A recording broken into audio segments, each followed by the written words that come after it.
The main character of the story is a college student who has chosen the path of an atheist. He believes that life is just a series of meaningless events, and that when people die, everything will end, leaving nothing but emptiness. This belief seems reasonable to him, especially as he prepares to participate in a 10K marathon in Austin, a symbol of the strength and determination he considers the only foundation of his life. But fate had other plans.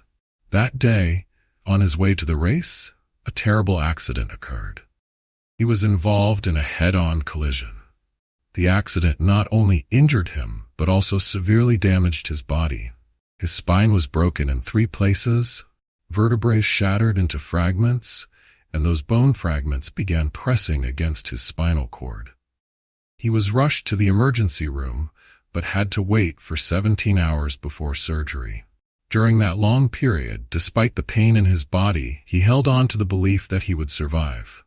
Seeing that his survival rate was 17%, he still thought, "It's okay. I'm young, I'm strong, I'm about to run the race, surely I'll live." But then the critical moment arrived. On the operating table, as the doctors began working on his body, everything suddenly changed.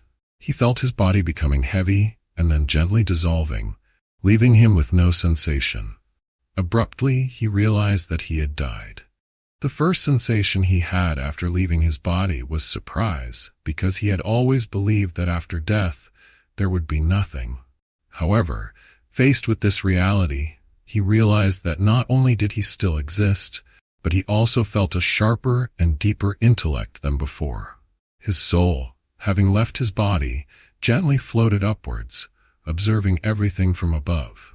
He could clearly see his own body lying on the operating table, just a lifeless piece of flesh being operated on. The doctors and equipment around him seemed small and distant compared to the awareness he was experiencing. One thing he had never imagined was the ability to see and understand everything comprehensively. In his soul form, he was not limited by eyes or normal human senses. He could see everything in the room, perceive every action, every small movement of the doctors, and understand exactly what was happening without needing to observe directly. Everything became remarkably clear. His mind became sharper than ever before, as if all limits of perception and space had been broken. And then he saw them, beings of light, whom he later referred to as angels. At first, he didn't know what to call them because their appearance did not resemble anything he had ever seen. These entities were made of pure light, like continuously flowing energy, resembling robes gliding through space. They didn't have wings as angels are often depicted, but to him, their presence was a testament to something sacred, beyond human comprehension. They didn't communicate with words, but through light from their eyes. One of the most astonishing things for him was that this light not only conveyed messages, but also carried healing power. He could feel the light penetrating his soul, and it not only affected his spirit, but also his physical body lying on the operating table. He could clearly see how the light from the angels flowed into the hands of the doctors, helping them complete their work with precision and speed. Although he had never heard of healing energy or practices like Reiki, he understood that what was happening was a miracle. In that moment, he realized that he would not only survive the surgery, but also be able to walk and run again. This belief stemmed not only from the presence of the doctors, but also from the invisible support of the angels. However, just as the heart monitor flatlined, that long, haunting sound anyone would recognize, he knew that his body had officially ceased functioning. The scene before him became more unsettling as he watched his body being cut open, with his back and hip exposed for bone grafting. He didn't want to witness anymore and decided to leave the operating room. His soul drifted out into the hospital hallway. There, he observed a strange scene, his stepfather buying a Snickers bar from a vending machine. This struck him as amusing because the man was known to be very health conscious, and the idea of him eating candy seemed completely contrary to the image he had of him. Although the angels had assured him that he would recover and come back to life, he began to have thoughts about not returning. He felt the peace of the spiritual world and started to wonder if this could be his permanent reality. There was no need to return to the earthly life full of difficulties and challenges. His soul could remain in this tranquil and peaceful state forever. But this wasn't the end of the story. The experience continued to unfold, revealing surprises and lessons he had never imagined, and these revelations would change his life forever. Leaving the hospital hallway, his soul began a journey of transformation. The feeling of peace and connection with everyone he had ever met became clearer than ever before. He realized that in a short human life, what truly matters is not the achievements or material possessions that people pursue, but how we treat each other. Kindness, love, and the connection between people are the things that remain after all material things are gone. These thoughts led him to a new dimension where he encountered God. In this moment, time seemed to stand still. He stood before the presence of God, not in the form of a human as often depicted by religions, but as a source of radiant and powerful light. This light did not merely shine, but contained a deep and eternal wisdom. God did not need to speak. Yet each moment in his presence was filled with clear messages.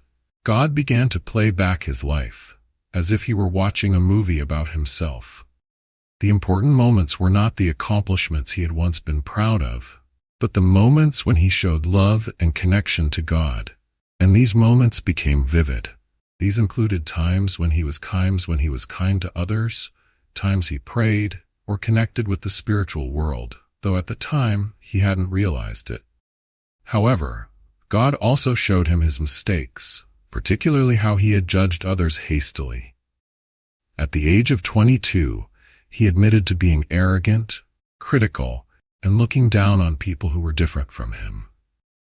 The people he had judged as inferior were actually the ones who had prayed for him. He felt ashamed and realized that he had viewed people shallowly. In this world, not everyone has the same experiences or education as him. But that doesn't mean they don't have beautiful hearts. This lesson struck him deeply, and from that point on he vowed not to judge people by their appearance, but to look at their hearts and true motivations. After experiencing this enlightenment, his soul continued its journey to a beautiful landscape. This was not a place of the physical world. Everything here was vibrantly radiant, as if untouched by time or decay. The grass was lush, as if made from light, with no signs of death or deterioration. His soul hovered in the air, and he began to hear messages resonating from afar. Love is all that matters, be like a child, and this is what we take with us. These messages, though simple, carried a power and undeniable truth. He felt a deep resonance with these words, but for a moment he also felt a bit disappointed. He thought, is that all? Love is everything? This seems too simple. He had expected something greater, a magical formula, a secret to change his life when he returned to the earthly realm. But these messages, though simple, contained everything he needed to know. And then he understood that love, truly, is the only thing we take with us after we leave this life. As he continued his journey, he encountered his grandfather, who had passed away before. He was the only person in the family with whom he had a special relationship, and now, in the spiritual world, only the love between them remained. His grandfather no longer bore the image of an old man, weakened by illness as he remembered, but was full of life and love. The painful memories of his grandfather's death were gone, and only the connection of the love they shared remained. Then his grandfather asked, "Do you want to continue?" He understood that this question wasn't just about going further in this journey, but about whether he wanted to continue into the light of God. His soul felt a powerful pull, as if he were being drawn toward that light, and he couldn't resist. God, in a radiant yet wise light, appeared before him. This light was not just physical light, but a living energy source, containing all the wisdom and love he had ever known. The feeling of being enveloped in unconditional love was something he had never experienced before. This love was so vast and powerful that he called it an atomic bomb of love. In that moment, he realized that all the suffering, anxiety, and fears people endure in life were merely small troubles compared to the connection with this divine love. He saw clearly that all of us have the right to connect with this love, regardless of life circumstances or past wounds. Although drawn into God's light, he could still feel the prayers of his loved ones, pulling him back to the physical world. But he didn't care. He decided to ignore those prayers and continue his journey, drawing closer to God. However, as he neared the light, God suddenly spoke. "Look down." He did so and saw a river, which he thought was the river of life. On its banks, he saw people walking along, some surrounded by darkness, while others radiated light. Those who glowed, even though far from the light of God, still maintained a connection with him. He wondered about the difference between those in darkness and those in light, and the answer came simply: fear. It was fear that kept those in darkness away from God. He realized that connecting with God wasn't difficult or complicated. All one needed to do was remove fear and open their heart to him. When God said he would return to the earthly realm and become a teacher, he felt dissatisfied. This wasn't the life plan he had envisioned. He didn't want to be a teacher, and this left him feeling disappointed. But just as he was about to protest, God laughed and sent him back into his body. In the final moment, he realized that we are all warriors, pilgrims on a journey of learning and experiencing life in our own way. Whether we remember or forget this, each of us has a mission in life's journey. And his mission, though not what he had wanted, had been appointed by God.